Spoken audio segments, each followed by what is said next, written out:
Hello students, welcome to our channel. आज के इस वीडियो में मैं आप लोग को पढ़ाने वाला हूं 12 जीएसईबी से ओसीएम या तो बीए उसका सेक्शन बी का वन शॉट रिवीजन। अगर आपके एग्जाम में बहुत कम टाइम बचा है तो ये वाला वीडियो तो आप लोग देख करके जाना। ये वाला वीडियो जो है वो हमारा पार्ट 2 है। अगर आपने पार्ट 1 नहीं देखा तो पहले वो देख लेना, जहां पे मैंने 1 से 7 चैप्टर कवर किए हैं। आज के इस वीडियो में मैं आप लोग को पढ़ाने वाला हूं 8 to 12 चैप्टर्स, ठीक है। और इसमें आप लोग के जो 10 मार्क्स है, यहाँ पे 10 मार्क्स आएंगे क्योंकि ये जो पूरा सेक्शन है वो 10 मार्क्स का आता है, ठीक है। तो आपके 10 मार्क्स जो है वो कवर हो जाएंगे और साथ साथ में इसमें से काफी सारे क्वेश्चन सेक्शन ए में भी बन करके आ सकते हैं, ठीक है। तो यहां पे आपको दो फायदा है, सेक्शन ए के लिए भी और सेक्शन बी के लिए भी, ठीक है। और कम टाइम बचा है तो ये वाला वीडियो तो आखिरी में देखकर ही जाना, जिससे आपके मार्क्स बहुत अच्छे से आ सके। चलो शुरुआत करते हैं इसके वीडियो की। तो 128 नंबर से शुरू करते हैं, जो हमने लास्ट में 127 तक किया था। Financial management is related with which type of financial decision making.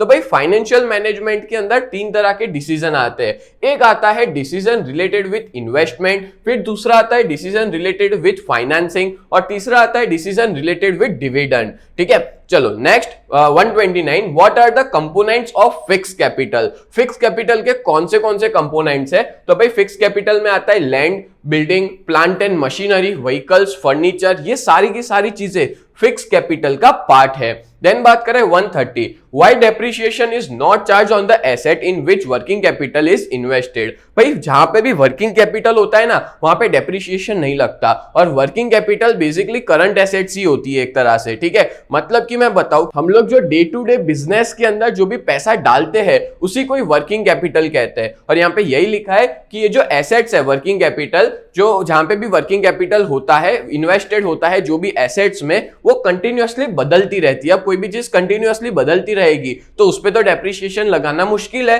That's why उस पे डेप्रिसिएशन चार्ज नहीं होता। देन आगे बात करें 131, कौन से टाइप के शेयर्स है जो company must be issued by a company procuring capital fund by issuing securities. मतलब जो सबसे ज्यादा जरूरी है, मस्ट यानी कि जो सबसे ज्यादा जरूरी है, जो कंपनी को इश्यू करना ही पड़ेगा, तो वो कौन से होते हैं? Equity shares. मतलब कोई company debenture, preference share issue करे या ना करे, उसको सबसे पहले इक्विटी शेयर इश्यू करने ही पड़ेंगे। और इक्विटी शेयर हो गए तो ही जाके वो डिबेंचर इश्यू कर पाएगी, तो ही जाके वो प्रेफरेंस शेयर्स को इश्यू कर पाएगी। Done. Next, what is stock turnover ratio. अब स्टॉक टर्नओवर रेशियो क्या होता है? तो जब भी रॉ मटेरियल एक बार कन्वर्ट हो जाता है फिनिश गुड्स में, then how fast finish the goods get sold. मतलब हम कितने जल्दी वो गुड्स को मार्केट में बेच देते हैं, और उसी को ही हम लोग स्टॉक टर्नओवर रेशियो कहते हैं। क्लियर? चलो नेक्स्ट। अभी मैं आपको कम टाइम बचा है एग्जाम के, तो फटाफट करवा रहा हूं जिससे आप लोग का टाइम बच सके, ठीक है। तो ये वाला वीडियो पूरा आखिरी तक देख करके जाना। How many types of capital structure are there. तो कैपिटल स्ट्रक्चर के 4 टाइप्स है, ठीक है। एक बता दूं, एक होता है खाली इक्विटी शेयर, मतलब कि जिसमें सिर्फ और सिर्फ इक्विटी शेयर आता हो। फिर एक होता है जिसमें इक्विटी शेयर तो है, क्योंकि देखो इक्विटी शेयर कंपलसरी है, ठीक है। चारों चार में इक्विटी शेयर तो आपको देखने को मिलेगा ही मिलेगा, ठीक है। कैपिटल स्ट्रक्चर की मैं बात कर रहा हूं, तो इक्विटी शेयर तो है ही है, बट पहले के अंदर इक्विटी शेयर के साथ आ जाएगा प्रेफरेंस शेयर, ठीक है। फिर दूसरे में आ जाएगा इक्विटी शेयर के साथ डिबेंचर्स, और तीसरे के अंदर आ जाएगा इक्विटी शेयर भी है, ठीक है, प्रेफरेंस शेयर भी है और डिबेंचर भी है, ठीक है। तो इस तरह से आपको अलग अलग तरह के कैपिटल स्ट्रक्चर देखने को मिलते हैं। चलो क्लियर हो गया। नेक्स्ट बात करें, which are the approaches adopted by financial management to achieve maximum economic welfare of the owner. तो भाई कौन से अप्रोचेस है? तो दो तरह के अप्रोचेस है। सबसे पहला है ऑब्जेक्टिव ऑफ प्रॉफिट मैक्सिमाइजेशन। याद रखना, ये तो सबसे आईएमपी है। Objective of profit maximisation and objective of wealth maximisation. ये दो ऐसे अप्रोचेस है जो फाइनेंशियल मैनेजमेंट में एडॉप्ट किए जाता है, जिससे कोई भी ओनर का इकोनॉमिक वेलफेयर बढ़े, अच्छा खासा वो पैसा कमाए। तो दोनों नाम याद रखना, objective of profit maximisation and wealth maximisation. Which objective is acceptable for financial management. अभी बताया सेम है कि भाई फाइनेंशियल मैनेजमेंट में वेल्थ मैक्सिमाइजेशन के ऑब्जेक्टिव्स को एक्सेप्ट किया जाता है। Then what does capital structure consist of. Capital structure में क्या क्या चीजें होती है, अभी मैंने आपको टाइप्स बता दिए, जिसमें आपको क्लियर हो गया होगा। जिसमें इक्विटी शेयर होता है, प्रेफरेंस शेयर होता है, debenture, reserves and loans loans, ये सारी चीजें इन्वॉल्व होती है। देन बात करें in which form dividend can be paid to the shareholders. ये याद रखना, डिविडेंड या तो कैश में दिया जाता है या चेक में दिया जाता है, बट आज की डेट में बहुत सी कंपनियां जो है डीमेट अकाउंट के थ्रू ऑनलाइन भी पेमेंट करती है डिविडेंड का। पता ही होगा, डिविडेंड मतलब कि कंपनी का प्रॉफिट होता है तो अपने शेयर होल्डर्स को डिविडेंड के फॉर्म में बांटते हैं। क्लियर? तो वो किस में बांटते हैं? या तो कैश या तो check. Then which type of shares must be issued by a company procuring capital fund by issuing securities? तो भाई कौन से तरह के शेयर्स कंपनी को, ये वापस रिपीट हुआ कि भाई इक्विटी शेयर्स जो है वो कंपलसरी कोई भी कंपनी को इश्यू करने ही पड़ते हैं। Then for which type of securities issue the expense is comparatively less? मतलब हम कौन सी ऐसे सिक्योरिटी में खर्चा कम होता है। देखो भाई, इक्विटी शेयर इश्यू करोगे ना तो बहुत खर्चा होगा, ठीक है, तो बेटर ये रहता है कि आप अगर डिबेंचर इश्यू करोगे तो आपका जो एक्सपेंस है वो क्या हो जाएगा? कम हो जाएगा। With whom foreign investment institution has to register itself? कोई भी फॉरेन इंस्टीट्यूशन को किसके यहाँ रजिस्टर करवाना पड़ता है? तो FII की बात की जा रही है। जो फॉरेन के इन्वेस्टर्स होते हैं ना, उनको रजिस्टर्ड करवाना पड़ता है सेबी के अंडर, यानी कि security and exchange board of India के अंदर रजिस्टर्ड करवाना पड़ता है। देन बात करें 141, what are the components of fix capital? तो भाई फिक्स कैपिटल तो आपको पता ही है क्या क्या आ जाता है। Land, building, plant and machinery, vehicles, furniture, ये सारी की सारी फिक्स कैपिटल का हिस्सा है। देन बात करें what is working capital called? तो वर्किंग कैपिटल को लाइफ ब्लड माना जाता है बिजनेस के अंदर, क्योंकि जितनी बार हम लोग बिजनेस में पैसा डालेंगे, और पैसा क्या घूमता रहता है, जैसे हमारी बॉडी के अंदर ब्लड सर से लेकर पांव तक फ्लो करता रहता है ना, वैसे ही बिजनेस में पैसा है, पैसा भी उसी तरह से घूमता रहता है, फ्लो करता रहता है। Which are the components of working capital? Working capital के कौन से कंपोनेंट्स है? तो उसमें आ जाता है debtors, bills, receivables, short term securities, bank balance, cash, raw material, finish goods, stock, ये सारे के सारे करंट एसेट्स है, और जितने भी करंट एसेट्स होते हैं उनको ही हम लोग वर्किंग कैपिटल कहते हैं, और ये बदलते रहता है time to time, that's why इस पे डेप्रिसिएशन भी नहीं लगता। नेक्स्ट बात करें what provide the base for managerial decision? Managerial decision लेने के लिए क्या बेस माना जाता है? तो भाई फाइनेंशियल मैनेजमेंट जो है ना वो बेस है, किसके लिए? मैनेजरियल डिसीजन के लिए। तो फाइनेंशियल मैनेजमेंट ही एक बेस प्रोवाइड करता है मैनेजरियल डिसीजन के लिए। Then 145, which section financial management can be divide? तो भाई फाइनेंशियल मैनेजमेंट दो पार्ट्स में डिवाइड है, एक है फिक्स कैपिटल मैनेजमेंट और दूसरा है working capital management. Then by which other name the objective of wealth maximization is known? तो भाई वेल्थ मैक्सिमाइजेशन को नेट प्रेजेंट वैल्यू के नाम से जाना जाता है। एग्जाम में ये क्वेश्चन भी आने के चांसेस है कि भाई नेट प्रेजेंट वैल्यू का मीनिंग बताओ, अभी नेक्स्ट स्लाइड में मैंने कवर किया ही है, ठीक है। On which concept the wealth maximisation approach is based on? तो भाई ये अप्रोच बेस्ड करता है कैश फ्लो पे। ये वाला भी एक अच्छा क्वेश्चन है कि भाई वेल्थ मैक्सिमाइजेशन की अप्रोच हमारे बिजनेस में कैश फ्लो कैसा है उस पे डिपेंड करता है। Then what is net present value of wealth? तो भाई net present value of wealth का मतलब होता है जो भी प्रेजेंट वैल्यू है वेल्थ की वो, और हमको कितना कैपिटल इन्वेस्टमेंट चाहिए। मतलब फॉर एग्जांपल मेरे को कोई प्रोजेक्ट में पैसा इन्वेस्ट करना है तो मेरे को कितना पैसा चाहिए, रिक्वायर्ड कैपिटल इन्वेस्टमेंट, और अभी मेरे पास प्रेजेंट में कितनी वेल्थ है, इन दोनों के डिफरेंस को ही हम लोग net present value of wealth कहते हैं। देन बात करें which objective is favoured by professor Solomon? तो भाई प्रोफेसर सोलमन ने कौन सा ऑब्जेक्टिव फेवर्ड किया था?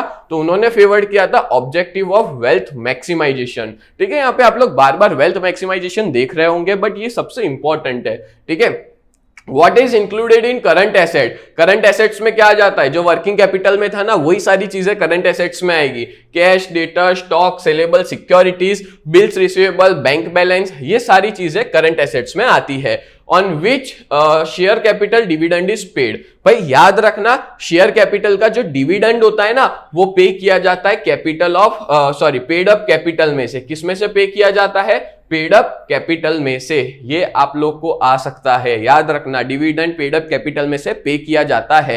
यहाँ पे मैंने जो भी एमसीक्यूज लिए ना वो सारे के सारे एमसीक्यूज मैंने डीईओ, गाला, मार्वेल, ठीक है, जितने भी पेपर्स मेरे पास थे उसमें से अच्छे अच्छे क्वेश्चंस मैंने उठाए हैं। जितने भी क्वेश्चंस यहाँ पे 1 मार्क के लिए जो मैंने एमसीक्यूज में से भी लिए, ठीक है। तो ऐसा नहीं है कि खाली मैंने 1 मार्कर ही उठाए, एमसीक्यूज से भी क्वेश्चन उठाए, जिसकी वजह से आपको एग्जाम में बड़ी हेल्प रहे। Then investor prefers to invest in what under bearish condition of market? Bearish मतलब होता है जब मार्केट गिरा हुआ है, डाउनफॉल है मार्केट में, तो कोई भी इन्वेस्टर क्या प्रीफर करता है? तो condition investor prefer to invest in debenture for steady interest income. Yes, जब कोई इक्विटी शेयर में इन्वेस्टर नहीं डालेगा, वो इन्वेस्टर चाहेगा वो डिबेंचर में डाले, और डिबेंचर में आपको पता ही है उसका फिक्स्ड रेट ऑफ इंटरेस्ट होता है जो कंपनी पे करती है, ठीक है। दैट्स व्हाई कोई भी इन्वेस्टर जब मार्केट गिरा हुआ होता है, जैसे अभी के टाइम पे ना मार्केट गिरा हुआ है, तो ऐसी सिचुएशन में लोग अपना पैसा बैंक में ही रखते हैं या तो फिर वो डिबेंचर में इश्यू करते हैं, मतलब डिबेंचर में अपना पैसा इन्वेस्ट करते हैं जहां से उनको फिक्स्ड इनकम मिलती रहे, ठीक है। वो रिस्क लेना नहीं चाहते जब मार्केट गिरा हुआ होता है तब। चलो नेक्स्ट आगे बात करें, व्हाट इज प्रोडक्शन साइकिल। तो प्रोडक्शन साइकिल मतलब क्या होता है? तो प्रोडक्शन साइकिल मतलब होता है it is begin with the purchase of raw materials and ended at the production of goods. Time period between the both is consider as production cycle, कि जब मैंने कोई भी तरह का रॉ मटेरियल खरीदा और वो जब तक फिनिश गुड्स में रेडी नहीं हो जाता, तो इन दोनों के बीच का जो टाइम लगता है उसी टाइम को हम लोग क्या कहते हैं? उसी टाइम को हम लोग प्रोडक्शन साइकिल कहते हैं। डन। चलो next, what is fix capital. तो भाई फिक्स कैपिटल का मतलब होता है लॉन्ग टर्म कैपिटल, ये लॉन्ग टर्म के लिए होती है, और जो वर्किंग कैपिटल होता है ना वो शॉर्ट टर्म के लिए होता है। तो which is generally remains engage in the business for 5 years और मोर पीरियड। और फिक्स कैपिटल जो होता है, जो लॉन्ग टर्म के लिए होता है, 5 और ज्यादा साल के लिए बिजनेस में देखने को मिलता है। Then in which business huge amount of fix capital is required. कौन से बिजनेस में पैसा ज्यादा लगता है? तो भाई shipping industry, iron and steel, ऐसी बड़ी बड़ी इंडस्ट्रियल एक्टिविटीज के अंदर अच्छा खासा फिक्स कैपिटल लगता है, अच्छा खासा पैसा इन्वेस्ट करना पड़ता है मशीन्स पे, लैंड, बिल्डिंग, इन सब पे। दैट्स व्हाई पैसा रिक्वायर ज्यादा लगता है, ठीक है। Next, by which name screen based trading of NSC and BSC are known. तो भाई एनएससी और बीएससी को किस नाम से जाना जाता है? तो भाई याद रखना, जो एनएससी में स्क्रीन बेस्ड ऑपरेशंस होते हैं ना, उसको कहा जाता है नीट, NEAT, और उसका फुल फॉर्म क्या है? National exchange for automated trading. और बीएससी के अंदर भी स्क्रीन बेस्ड ऑपरेशंस होते हैं जिसको कहा जाता है बोल्ट, BOLT, ठीक है। बीएससी ऑनलाइन ट्रेडिंग, जिसका फुल फॉर्म है BSc ऑनलाइन ट्रेडिंग, ठीक है। चलो नेक्स्ट, ये ना एग्जाम में आ सकता है, फुल फॉर्म में भी ये लोग पूछ सकते हैं, तो ये आप लोग नाम याद रखना, ठीक है, बोल्ट और neat. Done. Next, what is meant by contract note in the purchase sale procedure of security. तो जब भी मैं कोई भी सिक्योरिटीज को परचेस करता हूं, सेल करता हूं, तो मैं डायरेक्ट नहीं कर सकता, मैं ब्रोकर के थ्रू ही करूंगा। तो से फॉर एग्जांपल, मैंने मेरे ब्रोकर को कहा कि भाई एक काम कर, तू रिलायंस के शेयर्स को बेच दे, ठीक है। ब्रोकर को कहा, या कोई बैंक भी ब्रोकर होती है, ठीक है, बैंक को कहा, या कोई भी फाइनेंशियल इंस्टीट्यूशन को कहा, ठीक है। तो जब भी वो जो मेरा डीमेट अकाउंट जहां पे हो ना, मैं उनको कहूंगा, ठीक है। अल्टीमेटली ब्रोकर ही होते हैं ये सब लोग। तो मैंने ब्रोकर को कहा कि भाई मेरे शेयर्स को तू बेच दे या खरीद ले, जो भी मेरे को ऑर्डर देना है। तो मैंने उसको ऑर्डर दिया, ठीक है, और उसने वो ट्रांजैक्शन मेरे हिसाब से किया। कहां पे किया उसने? फाइनेंशियल मार्केट के अंदर मेरे हिसाब से किया। मैंने बोला खरीद दे तो खरीद दिया, मेरे पास थे उसको बेच दिया तो बेच दिया। तो यहां पे जो ब्रोकर है वो मेरे को जब भी मैं कोई तरह का ऐसा ट्रांजैक्शन करूंगा ना, तो वो मुझे भेजेगा कॉन्ट्रैक्ट नोट। क्या भेजेगा? Contract note. और वो कॉन्ट्रैक्ट नोट में क्या लिखा होता है कि भाई मैंने कितना ट्रांजैक्शन किया, कितने रुपए का किया, कितने टाइम पे किया, कितने शेयर्स खरीदे, कितने रुपए में खरीदे, वो सारी डिटेल्स होती है कॉन्ट्रैक्ट नोट में, ठीक है। और ये कॉन्ट्रैक्ट नोट प्रूफ होता है कि मैंने ही उसको बोला था ऑर्डर देने को और उसने मेरे हिसाब से ऑर्डर दिया है। तो पहले कॉन्ट्रैक्ट नोट फिजिकली दिया जाता था, बट आज की डेट में ब्रोकर्स लोग मेल कर देते हैं, ठीक है। और यहां पे भी यही दिया है कि contract note means as per order of the client purchase sale of transaction of securities made, ठीक है। परचेज सेल किया जाता है हमारे हिसाब से, in which the broker takes note of the same, और ब्रोकर उसी टाइम पे हर एक चीज को नोट कर लेता है, ठीक है। Which gives the proof of the fact that when the transaction took place, जिसका प्रूफ है कि ट्रांजैक्शन कब हुआ और हमारे हिसाब से हुआ है, वो प्रूफ होता है वो, ठीक है। तो उसी को ही हम लोग कॉन्ट्रैक्ट नोट कहते हैं। मतलब इन शॉर्ट, मेरा ब्रोकर मेरे को कॉन्ट्रैक्ट नोट तब देगा जब मैं कोई तरह का ट्रांजैक्शन करूंगा परचेज या सेल का उसके साइड से, ठीक है। चलो नेक्स्ट आगे बढ़ते हैं। By whom are depository service availed. तो भाई डिपोजिटरी सर्विस किसके लिए होती है? तो भाई बाय इन्वेस्टर्स और क्लाइंट्स थ्रू इंटरमीडिएट्स यानी कि ब्रोकर्स के थ्रू, ठीक है, जो बीच में होते हैं ना इंटरमीडिएट, उन लोग के थ्रू क्लाइंट्स और इन्वेस्टर्स को जो डिपोजिटरी पार्टिसिपेंट्स माने जाते हैं उनको डिपोजिटरी सर्विस दी जाती है। बोलो क्लियर हो गया? Next, what is the maturity date of treasury bills in days? भाई याद रखना, ट्रेजरी बिल तीन तरह के होते हैं। एक ट्रेजरी बिल होता है 91 डेज का, दूसरा होता है 182 डेज का और तीसरा होता है 364 डेज का। क्लियर? ये तीनों दिन याद रखना। कमर्शियल पेपर को दूसरा क्या नाम दिया गया है? तो कमर्शियल पेपर को फाइनेंस पेपर भी कहते हैं, इंडस्ट्रियल पेपर भी कहते हैं और कॉर्पोरेट पेपर भी कहा जाता है।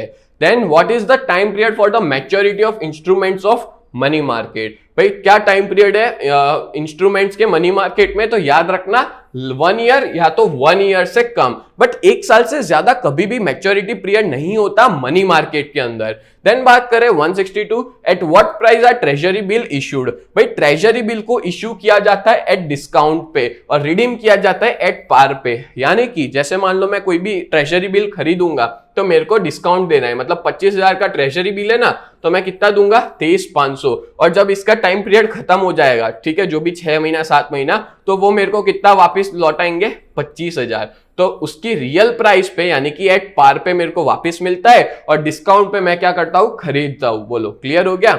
देन बात करें which financial instruments are traded in money market? कौन से इंस्ट्रूमेंट्स होते हैं? तो भाई ट्रेजरी बिल होता है, कॉल मनी होता है, कमर्शियल पेपर्स होते हैं, certificate of deposit, commercial bills, notice money, ये सारे ऐसे इंस्ट्रूमेंट्स हैं जो ट्रेड किए जाते हैं मनी मार्केट में। ये क्वेश्चन आपका एग्जाम में 2-3 मार्क में भी आ सकता है कि बताओ कौन से इंस्ट्रूमेंट्स और उसको एक्सप्लेन करो। ठीक है, तो ये इंपॉर्टेंट है। देन बात करें 164, When was Bombay stock exchange establish? तो भाई बॉम्बे स्टॉक एक्सचेंज एस्टैब्लिश हुई थी 9 जुलाई 1875 पे, डेट याद रखना। Then by whom are stock exchange regulated in India? India के अंदर स्टॉक एक्सचेंज दो ही तरह से रेगुलेट होता है, एक सेबी करती है और एक सिक्योरिटीज कॉन्ट्रैक्ट रेगुलेशन एक्ट के थ्रू इसको रेगुलेट किया जाता है यानी कि चलाया जाता है। बट इसमें सबसे बड़ा रोल जो है ना वो सेबी का है, security exchange board of India का है। Then who regulates organised money market? तो याद रखना आरबीआई ऑर्गेनाइज्ड मनी मार्केट को रेगुलेट करती है, बट स्टॉक मार्केट को कौन रेगुलेट करता है? तो स्टॉक एक्सचेंज या स्टॉक मार्केट को सेबी और ऑर्गेनाइज्ड मनी मार्केट को आरबीआई। डन। चलो next, When did depository come into force? तो डिपोजिटरी एक्ट आया था अगस्त 1996 पे। देन बात करें when did NSDL establish and start its operation? तो भाई NSDL का फुल फॉर्म होता है नेशनल सिक्योरिटीज डिपोजिटरी लिमिटेड। ये एस्टैब्लिश और स्टार्ट हुई थी, उसका काम कब स्टार्ट किया था? इन द ईयर 1996, और इसको कंपनीज एक्ट की तरह शुरू किया गया था as a public limited company. और ये ईयर याद रखना, कौन से ईयर में? 1996 में। देन बात करें which is the first depository of India? तो भाई जो NSDL है ना, नेशनल सिक्योरिटीज डिपोजिटरी लिमिटेड, वही हमारे कंट्री का सबसे पहला डिपोजिटरी जो है वो बना था। क्लियर? सबसे पहला डिपोजिटरी क्या था? NSDL। देन बात करें when did SEBI come into existence? SEBI कब एग्जिस्टेंस में आया था? तो 30 जनवरी 1992 पे सेबी जो है वो एग्जिस्टेंस में आया था, जिसने अपना काम शुरू किया था।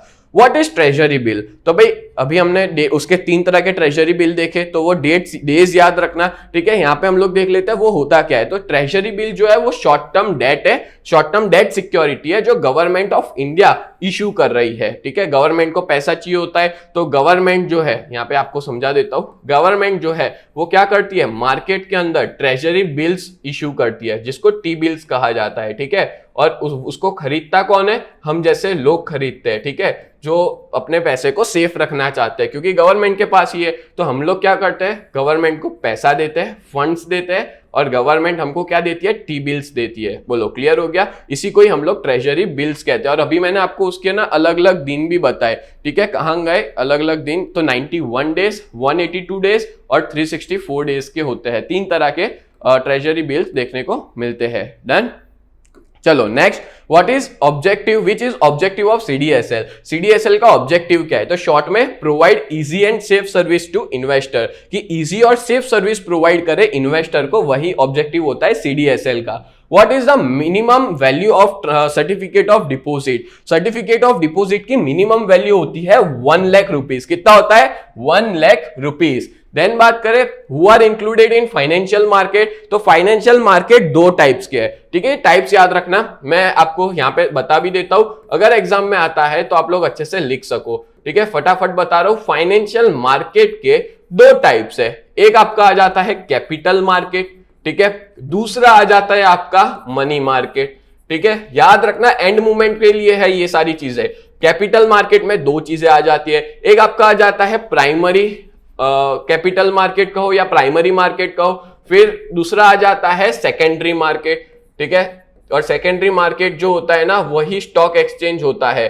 और बात करें मनी मार्केट, तो मनी मार्केट भी दो टाइप्स है उसके, एक ऑर्गेनाइज्ड मनी मार्केट है, अरे चला गया, ठीक है, ऑर्गेनाइज्ड मनी मार्केट है, और दूसरा है अनऑर्गेनाइज्ड मनी मार्केट। ये याद रखना, इस तरह से दो तरह के मनी मार्केट होते हैं, बट मेनली कैपिटल का ही एग्जाम में पूछा जा सकता है। प्राइमरी और सेकेंडरी मनी मार्केट का खाली कॉन्सेप्ट आ सकता है, ठीक है, बट उसके भी दो टाइप है, वो भी याद रखना, ऑर्गेनाइज्ड और अनऑर्गेनाइज्ड। देन बात करें और ऑर्गेनाइज्ड मनी मार्केट को कौन कंट्रोल करता है? आरबीआई। और इस पूरे मार्केट को कौन कंट्रोल करता है, रेगुलेट करता है?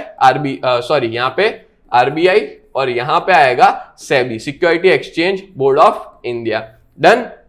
चलो next, at present how many depositories are there which are they? हमारी कंट्री में कितनी डिपोजिटरी है? तो दो ही है, एक है एनएसडीएल जिसको बोलते हैं नेशनल सिक्योरिटीज डिपोजिटरी लिमिटेड, और दूसरा है CDSL, central depository service limited. Then है capital market is a market for which type of securities? तो कैपिटल मार्केट एक ऐसा मार्केट है जो लॉन्ग टर्म सिक्योरिटीज के लिए होता है, जिसमें क्या क्या आ जाता है? शेयर्स आ जाता है, डिबेंचर आ जाता है, बॉन्ड्स आ जाते हैं। जबकि मनी मार्केट में क्या था? Treasury bill, commercial paper, certificate of deposit, ये सारी चीजें थी। और कैपिटल मार्केट के भी याद रख लेना, शेयर्स, डिबेंचर और bonds. Then money market is a market for which type of securities? तो भाई यहां पे कैसी सिक्योरिटीज होती है? तो अभी बताया मैंने, T bills, commercial paper, certificate of deposit, commercial bills, notice money, call money, वो सारी चीज इस मार्केट का हिस्सा है।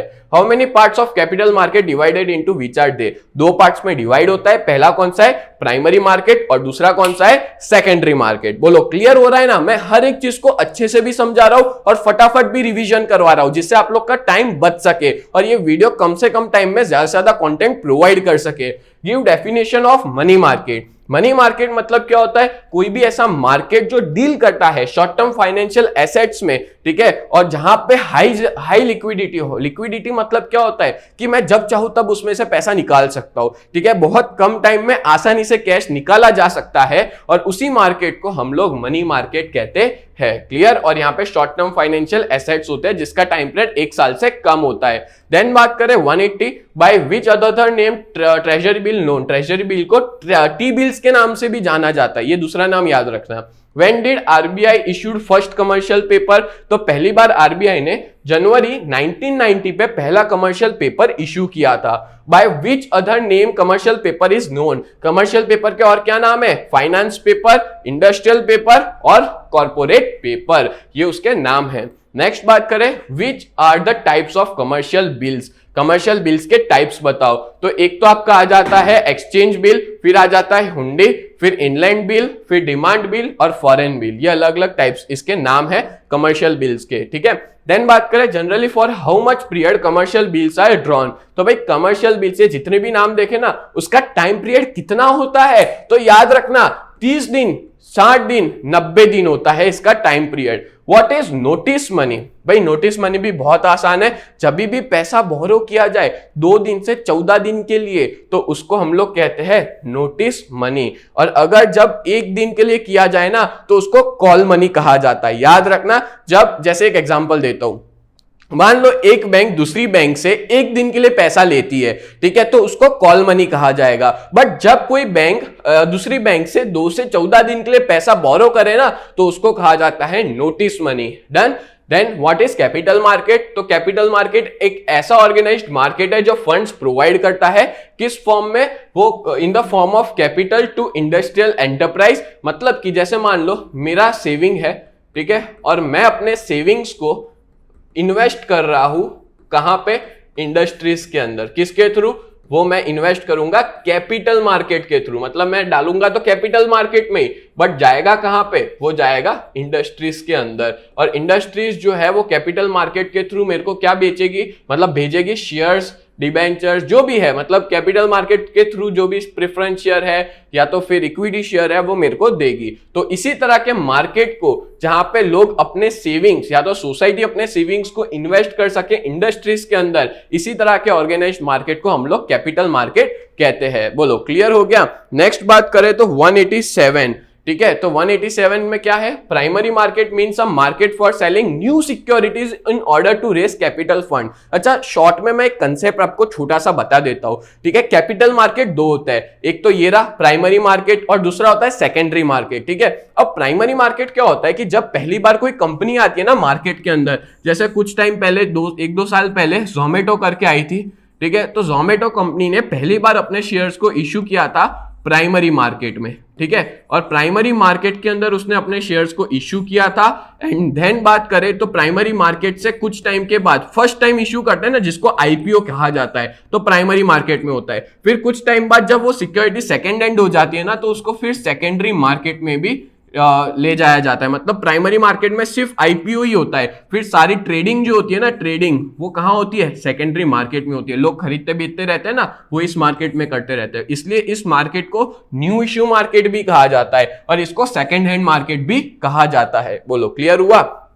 नेक्स्ट बात करें, व्हाट इज कॉल मनी। तो कॉल मनी मतलब क्या होता है, व्हेन मनी इज बोरोड और lent for one day it is called call money. जब पैसा एक दिन के लिए लिया जाए तो उसको हम लोग कॉल मनी कहते हैं। देन बात करें, through which act and when did SEBI come into existence. तो भाई सेबी जो है वो security and exchange board of India act के तहत 1992 में शुरू हुई थी। अब कुछ फुल फॉर्म्स आपको बताने हैं। सेबी का तो पता ही है, security exchange board of India, OTC OTCEI, ठीक है, जिसमें आता है over the counter exchange of India. Then बात करें, give the meaning of marketing management. बताओ मार्केटिंग मैनेजमेंट का क्या मतलब है। तो marketing is a business activity, एक बिजनेस एक्टिविटी है इन विच द प्रोडक्ट और service are diverted from the producer to the consumer, और उसी को मार्केटिंग मैनेजमेंट कहते हैं। एक ऐसी एक्टिविटी जहां पे जो प्रोडक्ट है वो कहां से कहां जाती है, कहां डाइवर्ट होती है, तो एक प्रोड्यूसर से जो उसको प्रोड्यूस करता है वहां से एक कंज्यूमर तक जो पूरी प्रोसेस होती है, मतलब उधर से उधर तक जो पूरा प्रोडक्ट शिफ्ट होता है, ठीक है, बेचा जाता है, तो इसी पूरी प्रोसेस को हम लोग मार्केटिंग मैनेजमेंट कहते हैं। बोलो, क्लियर हो गया? नेक्स्ट आगे बात करें, व्हाट इज ब्रांडिंग। तो when the product of one producer is to be easily identified from that of another producer and no one else copy by using its name, logo, number, design on the label etcetera is known as branding. जैसे example दे तो Pepsi है, cocoa Cola है, हम लोग दूर से ही पहचान जाते हैं कि भाई ये तो ये ब्रांड की प्रोडक्ट है, ठीक है। तो जिससे हमको दिमाग में क्लियर आइडिया रहता है कि ये कंपनी ही है और इसके जैसा कोई और नाम यूज भी नहीं कर सकता। किया है किसी ने, कोको कोला जैसा नाम कोई यूज भी नहीं कर सकता।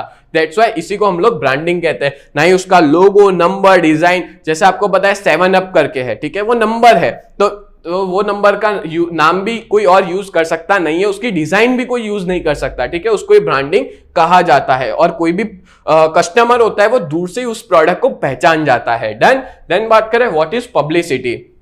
अच्छा, पब्लिसिटी मतलब होता है कि नॉन पर्सनल प्रेजेंटेशन है कोई भी गुड सर्विस का या आइडिया का पब्लिक मीडिया के थ्रू, और जो फ्री ऑफ चार्ज होता है, और इसकी इंफॉर्मेशन जो है ना वो बिजनेस एंटरप्राइज या तो उसकी प्रोडक्ट के बारे में बताती है। जैसे एक एग्जांपल देता हूं, मान लो कि रिलायंस कंपनी वालों ने अपने जितने भी एम्प्लॉयज थे, ठीक है, इन सभी लोग को एक दुबई ट्रिप करवाई, ठीक है, उन्होंने खर्चा किया दुबई ट्रिप का, बट एडवर्टाइजमेंट पूरे इंडिया में होगी, जितनी भी कंपनियों के एम्प्लॉय ना सबको पता चल जाएगा कि ये लोग दुबई लेकर के गए अपने सारे एम्प्लॉयज को। तो कहने का मतलब है ये पब्लिसिटी होती है जहां पे फ्री ऑफ चार्ज लोगों को पता चलता है, और ये नॉन पर्सनल प्रेजेंटेशन है, एडवर्टाइजमेंट नहीं है, बट तो भी लोगों को पता चल रहा है हमारी मार्केटिंग हो रही है। Done.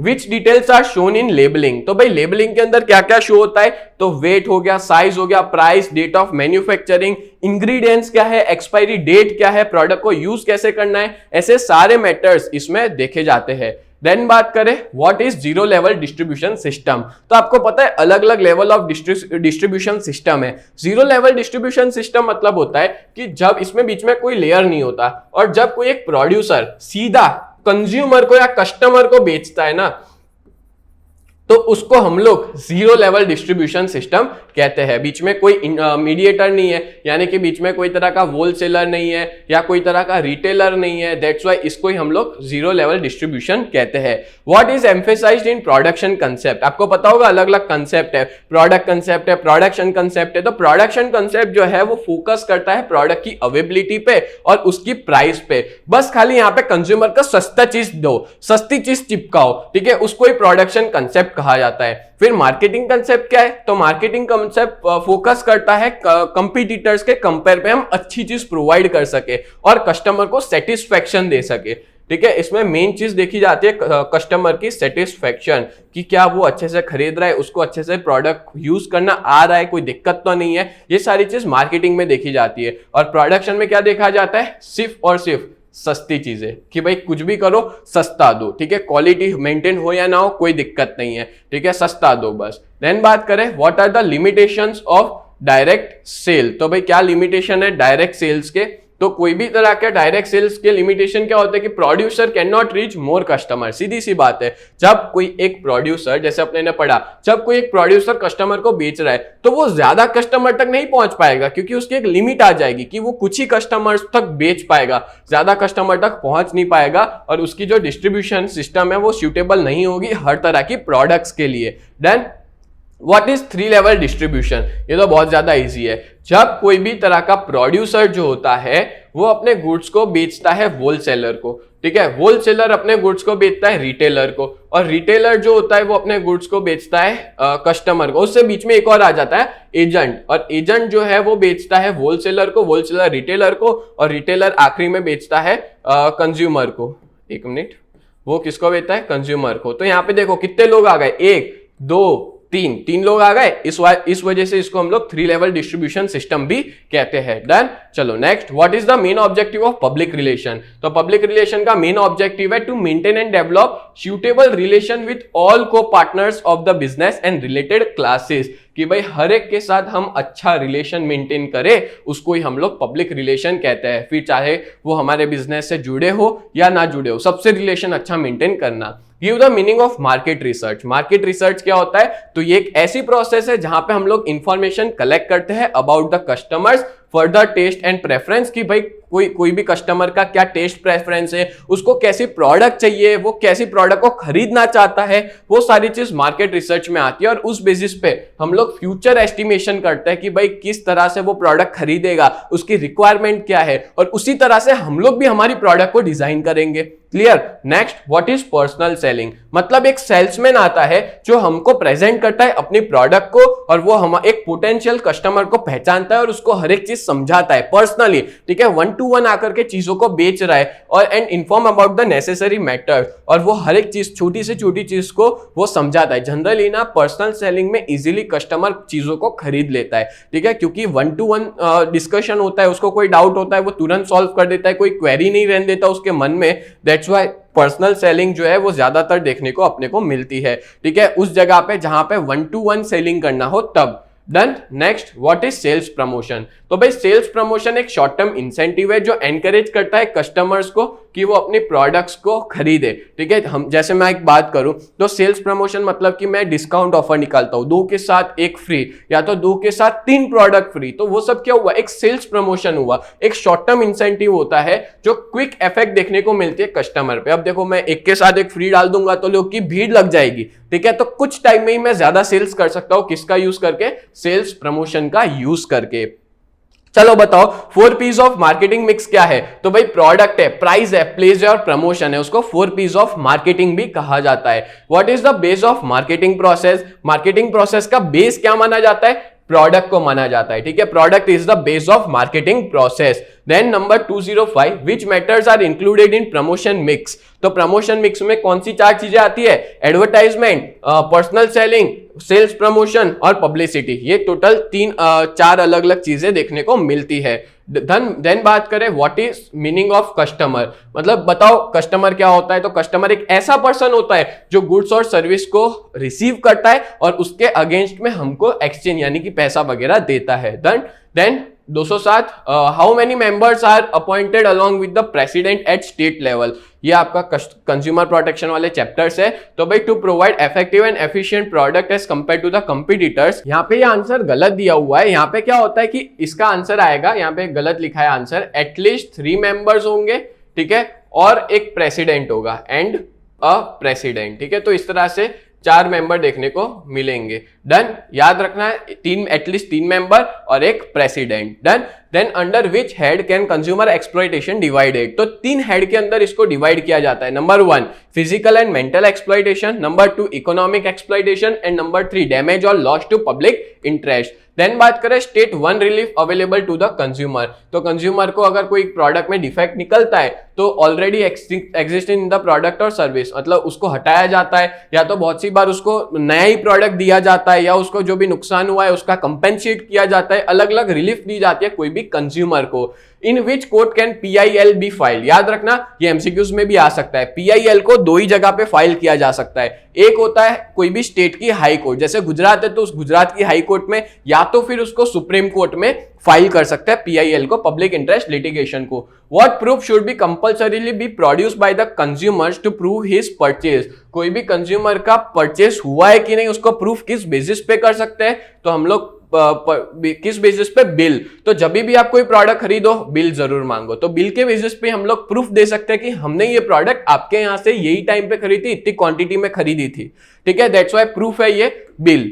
Then according to principle of trusteeship, who is the important person in the organization, तो उनके हिसाब से प्रिंसिपल ऑफ ट्रस्टीशिप के हिसाब से कंज्यूमर को सबसे इंपॉर्टेंट पर्सन माना जाता है।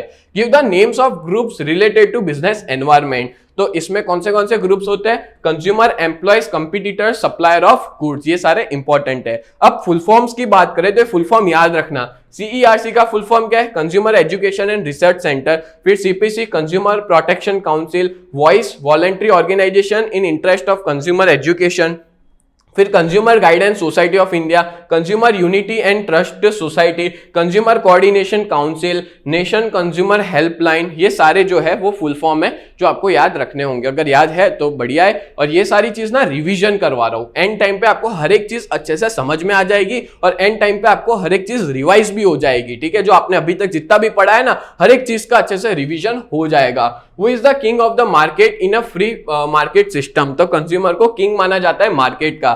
Which two rights are favored by the UNO, तो UNO ने 2, एक प्राइमरी नीड्स और एक हाइजेनिक एनवायरमेंट, ये 2 राइट्स को फेवर किया है। देन वो presented the principle of trusteeship, तो गांधी जी ने फेवर किया था प्रिंसिपल ऑफ ट्रस्टीशिप को। वो announce ecomark plan, ecomark plan announce किया है the environment department of Indian government ने। In which year consumer protection act was passed, ये डेट याद रखना, कंज्यूमर प्रोटेक्शन एक्ट पास हुआ था 1986 के अंदर, ठीक है, ये डेट आप लोग याद जरूर रखना। चलो नेक्स्ट देख लेते हैं 220 वो फॉर्म्स डिस्ट्रिक्ट लेवल फोरम, तो डिस्ट्रिक्ट लेवल फोरम किसके द्वारा बनाया जाता है, तो भाई स्टेट गवर्नमेंट जो है वो इसको बनाते हैं। वो is responsibility to establish state level commission, state level commission की रिस्पॉन्सिबिलिटी भी स्टेट लेवल गवर्नमेंट की होती है, यानी ये रहा आंसर, स्टेट गवर्नमेंट की होती है।